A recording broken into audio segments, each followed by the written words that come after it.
Bismillahirrahmanirrahim. İnnel hamdalillah ve salatu vesselamu ala Resulillah thumma amma ba'd.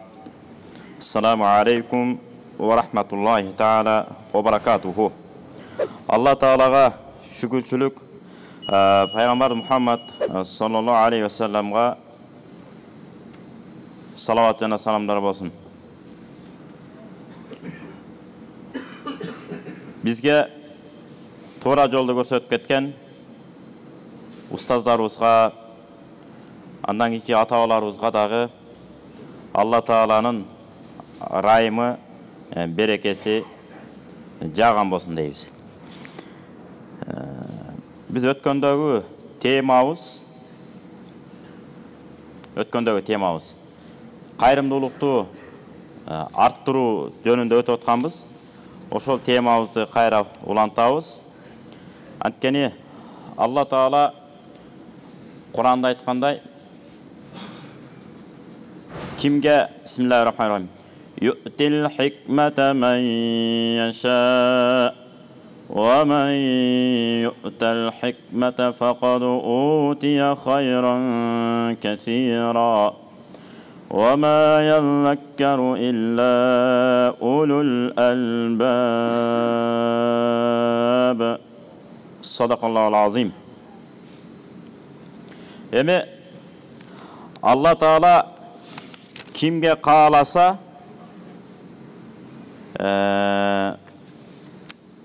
danışmanlıkta öğret. Tafsirçiler uşunu hikmat degen sözdü gevrileri Kur'an'ın mani mаңызын düşünüp Kur'an okuyan kezdе oy tolgoo kılıp oy жүгүртүп içindeki ayatlarga amal kılgan adamdı aytабыз дептир. Gevriler aytыптыр, kadimkide эле акылдуулук, акыл, зиректик. Ошону берген дейт. Gevriler aytatkan Kur'an-ı Kerim'din içindeki mani mаңыздарды, ökümdördü, tıyı salgan nese ökümdördü, buyurulgan ökümdördü can dünyasına tolturup algan. Мындайча айтканда, bir işti жасаарда же bir сөздү сүйлөөрдө ушул Куранга каршы келеби, келбейби? Шариатка каршы келеби, келбейби? Деген суроо менен амал кылып, жана жыйынтыгында мен адамдардын көңүлүн оорутуп алган жокмунбу? Оорутуп албайын же болбосо адамдардын көңүлүн. Этиятташым керек. Тимеле амалга бекем болгон киши болуп, сен амалың анча деле эмес го. Иншалла биз биягы мындай болуп атат деп, кээ бир ушундай эле бар го. Иншалла биягы сонун күнүнө bir парадан кетип атат биягы депчи. Биягы дейт анда, сонун айтат анда. Биягы укмуш болуп атыптыр. Уже гарантия да тияка Фирдауска бүттү. Бурон уже Фирдаус бейиш. Аны алып койдук. А сен эмне кылып атасың дегенде кылыпчы. Ошондон Кудай сактасын дейт. Каяктан билесиз? Ал сиз 2 рекеттен 4 рекет окусаңыз, ал 100 рекет окуп, Куранды күнүнө 30 пара Куранды жаттап алып, эч кимге сыр бербей. Bir парадан Куранды кайталап аткандыр ошол адам. Ошон үчүн ал аз сүйлөйт. Бизде болуп көп сүйлөбөйт ал. Китеп аз окуган адам эле бул бытылдай берет өзү, көп сүйлөйт. Китеп көп окуган адам сүйлөгүсү келбей калат. Koy, ушул жагын амал кылып, акырын иш жүзүндө эле көрсөтөйүнчү мусулманчылык деп калат экенбиз. Ошого эстүүлүктү кимге Кудайым берген болсо, демек көптөгөн жакшылыкты Кудайым берген болуптур, берген болот. Жана муну эстүүлөр, акылдуулар, зерек адамдар гана баамдай алат деген. Демек, дайыма айтабыз, айтып атабыз, жана айта бермекчибиз. Атабыздан келаткан табышмактарга, балдарыбыз үчүн, макал лакаптарга, адаби чыгарма китептерге, учкул айтылган сөздөргө, кыйыртма айтылган сөздөргө ой жүгүртүп маани бермейинче пайгамбарыбыздын керемет айтып кеткен хадистерине эч качан маани бере албайт экенбиз. Жөн эле дүң окуп койгон ушундай хадис бар экен деп коюп кете берет экенбиз. же Алла Таала Куранда айтыптыр, деп коюп кете берет экенбиз. Болбосо ар бир аят жөндөн жөн түшкөн эмес. Мисалы, Вал Аср сүрөсүн карасаңыздар, кандай мааниде түшкөнүн жана адам баласынын жашоосуна эмне керек жана эмне керек эмес, эмне кылыш керек, эмне кылбаш керек, бардыгын камтып алган аят ушул деп ким маани берген? Имам Шафи. Имам Шафи айтат, ушул Вал Аср сүрөсү түшүп калган сүрөлөр түшпөй койсо деле жетиштүү болмок экен деген да. Эмне үчүн? Сөз байлыгы, ой жүгүртүүсү бийик болгондуктан. Түшүнүп атат ал киши. Вал Аср сүрөсү болбосо кыска аят. Эң кыска аят. Бисмиллахир-рахманир-рахим. Вал Аср иннал инсана лафи хуср إلا الذين آمنوا وعملوا الصالحات وتواصوا بالحق وتواصوا بالصبر. Ушул эле аят. Бүттү. Адам баласы ыйман келтирсе, жакшы амалдар, жарамдуу амалдарды жасаса, элгеби, дингеби, жергеби, мамлекеткеби, каяка болбосун, пайдалуу болсо болду. Salihат деген жарамдуу. Салиха бир эле эмес. Салихат жарамдуу, толтура. Канча жарамдуу иш жасай аласыз? Жасай бериңиз. Анан 4 шарт коюлуп атпайбы? Ыйман келтирсин биринчиси. Жарамдуу иштерди жасасын. Анан ватавасау бил хак, бири-бирин акыйкатка чакырып коет. Ватавасау бис собр, анан бири-бирин сабырдуулукка чакырып коет. Бүттү, жетет экен. Бир тарабына жеткирип тур, сен дайыма сабырдуусуң, элдерди сабырдуулукка чакырып тур деген жок. Эртең сиздин башыңызга да бир мусибат, оор иш келе турган болсо, сиз да сабырдан чыгып кетет экенсиз. Ошондо жаныңызда шеригиңиз келип кетет экен. Тууган, сабыр кыл. Бул дүйнөдө эч ким түркүк болуп калган жери жок. Атаң мынакей Аяш атабыз деген досуңуз болсо, Аяш атабыз мынакей 90га чыгыптыр, жакшы жашаптыр, ата деген мурас экен. Балам деп ботодой боздоп калгандан Кудай сактасын деген сонун сөздөрүбүз бар. Билесиң өзүң досум деп койсоңуз, жанагы досуңуз эмне болот экен? Bir genen dem alıp, es alıp, жыргап калат экен. Мына ушундай сонун жөрөлгөлөрүбүз бар. Ушолорго терең маани беришибиз керек экен. Мына Куранда Алла Таала акылдуу болгула, эстүү болгула, ойлонуп, ой жүгүртүп жүргүлө, жөн эле жеп ичип коюп жүрө бербе деген мааниде аяттар мындай келген. Ошон үчүн айтат. Өткөндө да айтканбыз. Бисмиллахир-рахманир-рахим. Афала тaqilun. Акылыңарды иштетпейсиңерби? Афала татафаккарун. Акылды сактап жата бербей, мээңерди иштетпейсиңерби деп атпайбы? Ой жүгүртпөйсүңөрбү деген аят бул. Демек, ой жүгүртпөсөк, эртеңки күнү жаман экен. Кээ бир муундар пайда боло баштады. Ойлонгондон дагы зериккен муундар бар азыр. Же ойлонгонду билбегендер. Эмнени ойлонот өздөрү билбейт. Анткени атасы бүт мынакей кийим, мынакей жеп ичкениң, мынакей балам кокуяйын анан, үйдөн чыкпай, үйдө отура берайын анан. Деп бүттүгүн эчтеке кылдырбайт. Баласы 20га чыгып калган, 25ке чыгып калган, кээ биринин балдары 30га чыгып калган. Эчтеке кылдырбайт. Байкуш атасы эртеден роборт алып. Кечинде келет, саат 7, 8, 9-да, кээде 10-да келиши мүмкүн. Эртең менен 6-да чыгып кетет. Иштейт. Баласы 30га чыгып калган, дагы деле жаш бала. Атасынын колуна карап отурат. Кээ бири да баары эмес. Кээ бири тескерисинче болгондор бар. Атасы үйдө жата бериши мүмкүн, бирок ал убагында мээнет кылып койгон, таалим тарбиясын берген, мээнет кылып балдарын тарбиялап өстүрүп алган. Балдар эмне болот? 5 мал намазы ордунда. Адал арынды ажырата билет. Тиричилигин кылып атат. Бул кандай керемет жашоо. Ошон тарбиялаш керек экен да баланы.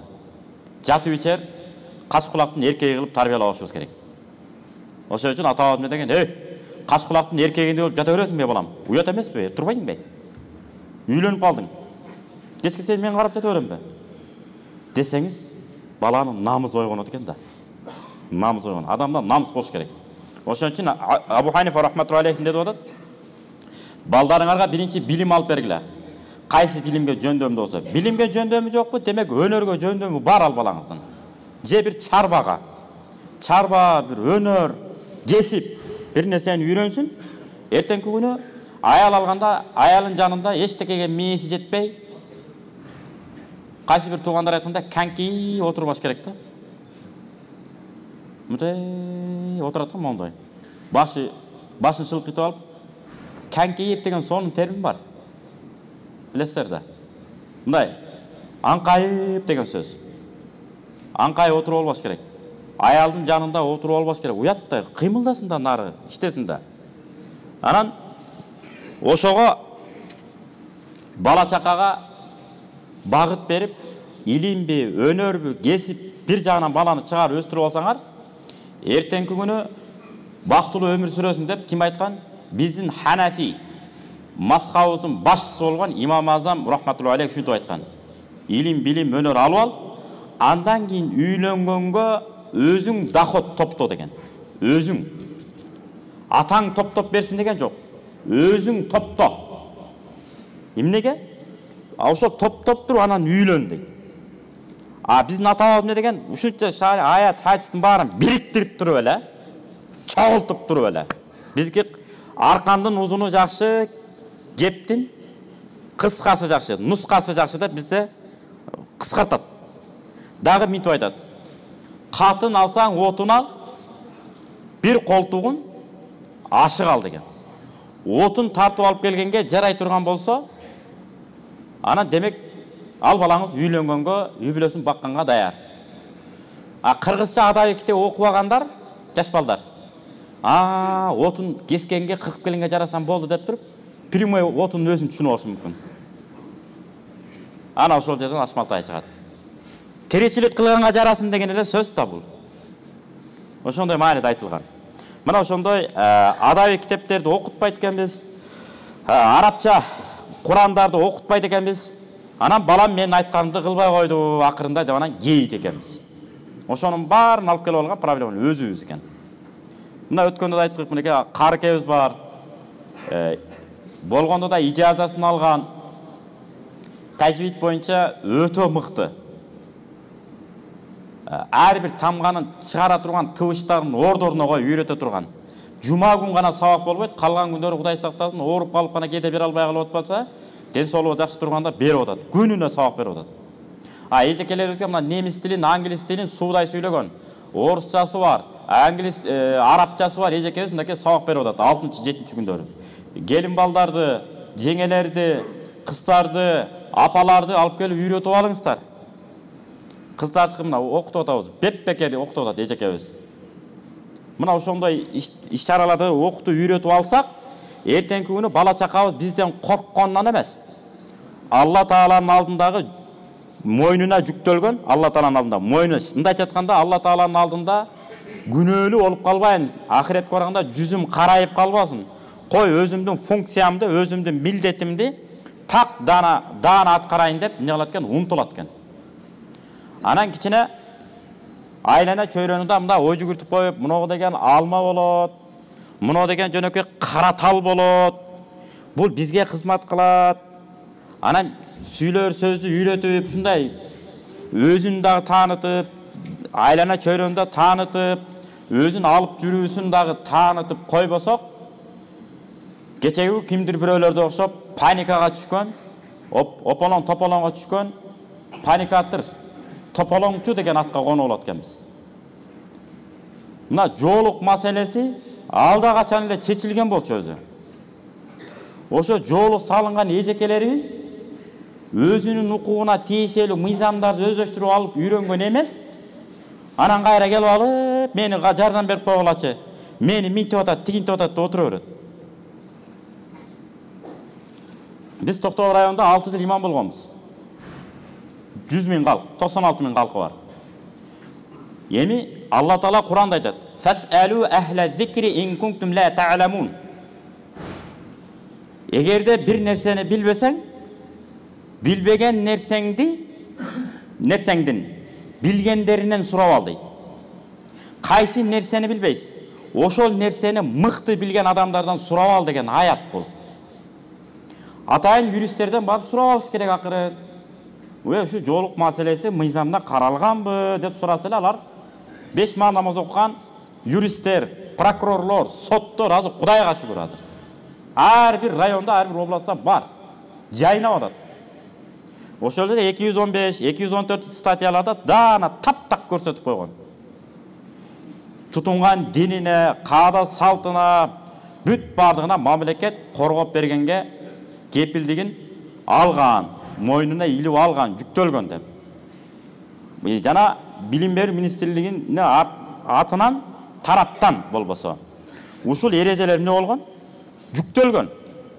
Ар бир окуу жайдын директорунан баштап ар бир мугалими окуучуларга илим билимин татыктуу алып кетиш үчүн шарт түзүп бергенге милдеттүү деп.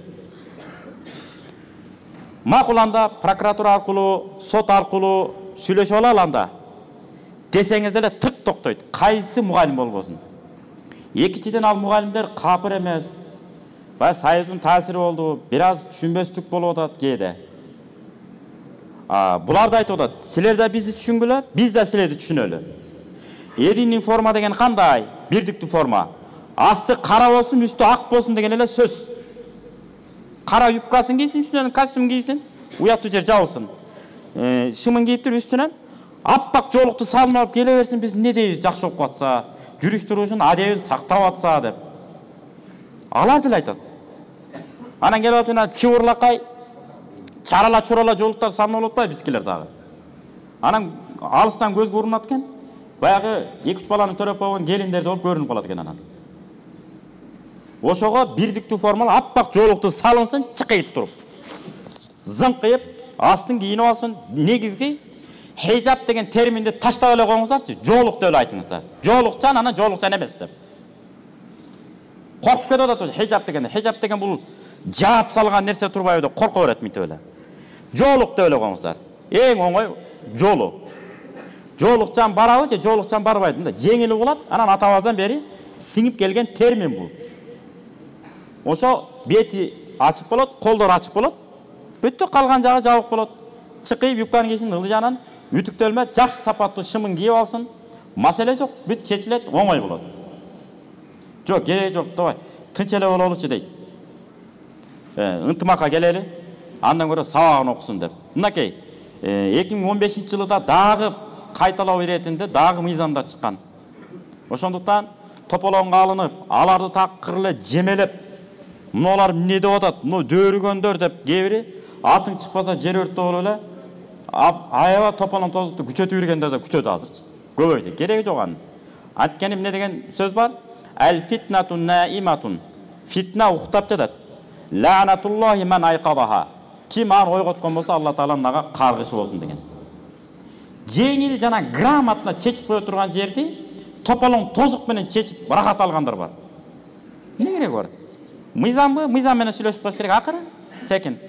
Куранда айткан кыракы болгула деп. Кыракы болгула. Курандагы аят бул.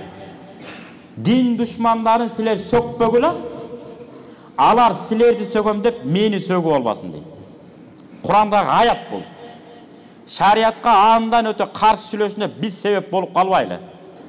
Анткени ошо каршы чыгып аткан сыяктуу көрүнүп аткан эжекелерибиз, агайларыбыз келин алса, молдокени чакырып, никесин кыйдырат.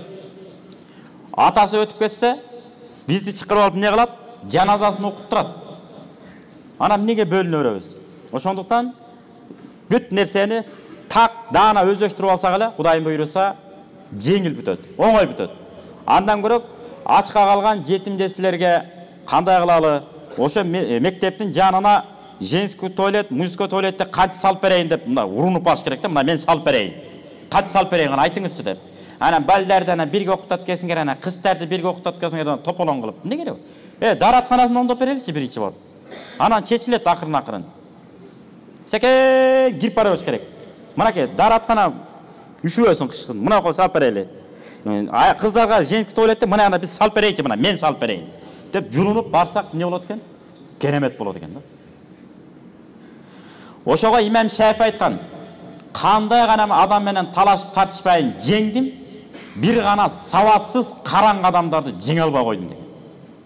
Жеңдим дегенде максат сабаттууларды жеңе алдым, сабатсыз адамдарды эч жеңе албай койдум дейт. Кечиресиздер, ушу темабыздан бир аз чыгып барушуга түшкөнгө туура келди.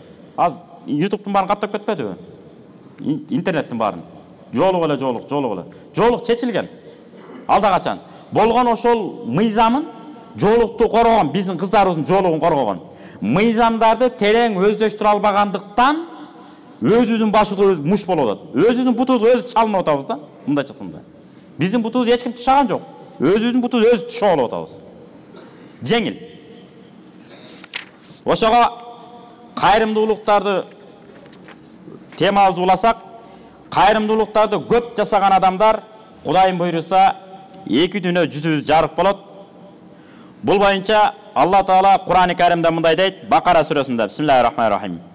Ямхақуллаху риба ва юрбис садақат валлаху ла юхиббу кулла каффарин асим. Садақаллахул азим.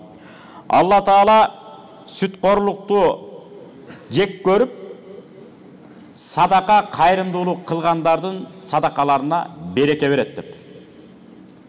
Ошондуктан бул жерде кичине ачыктап кетсек, бирөөгө 100 000 сом берсеңиз, 100 000 сом гана алышыңыз керек.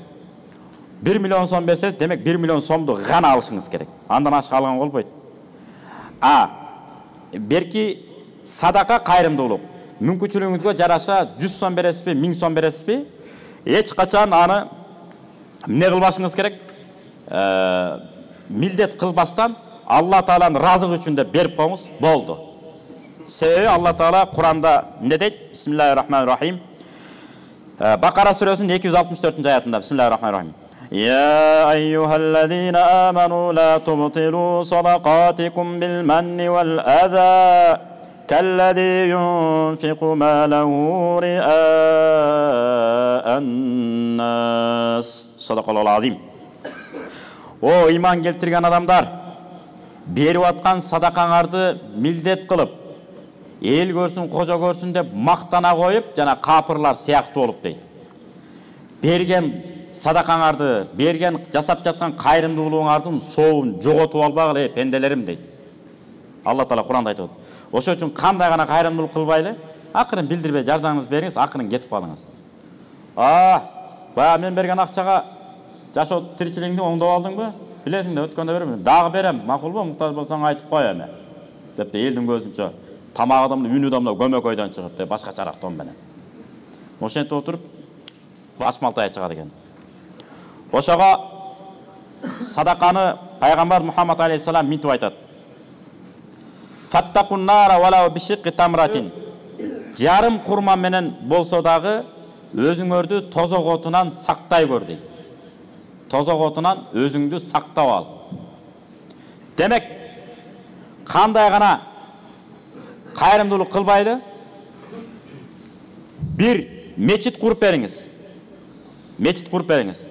Эл көрсүн үчүн курган болсоңуз, муну эчтекеге жарабай калат экен. Бир бечарага ушул 200 тоок бата турган бир тоок кепе куруп бердиңиз. Жетим, жесир бала чакасы менен. Окатыңарды кылып алгыла, жумуртка сатып окатыңарды кылып алгыла деп, калыс Алла үчүн кырсаңыз, куруп берген болсоңуз, мечит салган адамга караганда сиз көбүрөөк соо алат экенсиз. Себеби ал адам не кылды? Рия кылып салгандыгы үчүн. Ошол үчүн кеп чоң кичинесинде эмес, кимге кандай мүмкүнчүлүк берди? Болгону бир шарт. Калыс Алла Тааланын ыраазылыгы үчүн деп коткес бүттү. Маселе бүтөт. Ана бир хадисти айтып сөзүм ушу менен бүтүрөйүн. Садака кылган адам жашырсын, оң колу бергенди, сол колу эмне болсун? Ла таалам, билбейт дептир да. Демек, унутушуңуз керек экен. Кудай Таала мүмкүнчүлүк берди, мен ушуну жасап атам дегенден башка эч нерсени эмне кылбайт экенбиз, айтпайт экенбиз. Умар ибн Абдул-Азиз 5-чи халиф болгон. Ушинтип айткан экен. Ас-салату тублигука нисфат тариqi. Намаз бейиштин жолуна, бейишке алып бара турган жолдун жарымына чейин апарат. Демек, бейишке киргизип жибербейт деген сөз. Бейиштин жарымына чейин апарат. Жолун, бара турган жолун. Орозо болсо юблигука бабал малики. Алла Тааланын рахмат эшигинин жанын апарат. Демек, бейиштин так эшигинин оозуна апарат, дарбазасына чейин. Орозо. Намаз жарым жолго чейин апарат, бейиштин жарым жолуна чейин. Ал эми орозо бейиштин оозунун эшигине чейин алып барат. Садака бейиштин эшигинен дарбазаны сизди киргизип жиберет дептир да, нары көздөй. Ошол үчүн садака кылып үйрөнөлү. Садака демек биздин карточкабыз экен, мындай бүгүнкү тил менен түшүндүргөндө, визиткабыз, билетибиз экен. Firdavs бейішке иншалла Алла қабыл қылған болса мен кірем деген гарантия. Bir шарт, қабыл қылған болса. Түсінет екенбіз. Ана мен бейішке кірбегенде кім кіретіле демейді екенбіз. Амин. Алла Таала жүзімізді жарық қылған болсын, екі дүние шермендечілігінен сақтасын. Қандай ғана кесіптерді арқалабайды, қалыс Алла Тааланың разылығы үшін емгектеніп, жана үй бүлөбүздү башка үй бүлөлөрдүн алдында үлгүлүү үй бүлө боло турган кылалы. Себеби Алла Таала Куранда айтат, эчтеке колуңдан келбесе, артта келаткан муундарга үлгүлүү үй бүлө болгула дейт. Баланча аксакалдай ата болсом, баланча энеде мен дагы эне болсом деп келинчектерди арзу кыла турган. Ва саллаллаху таала Мухаммад ва аля алихи ва ажмаин би рахматика. Аллаху акбар. Ассаламу алейкум ва рахматуллах.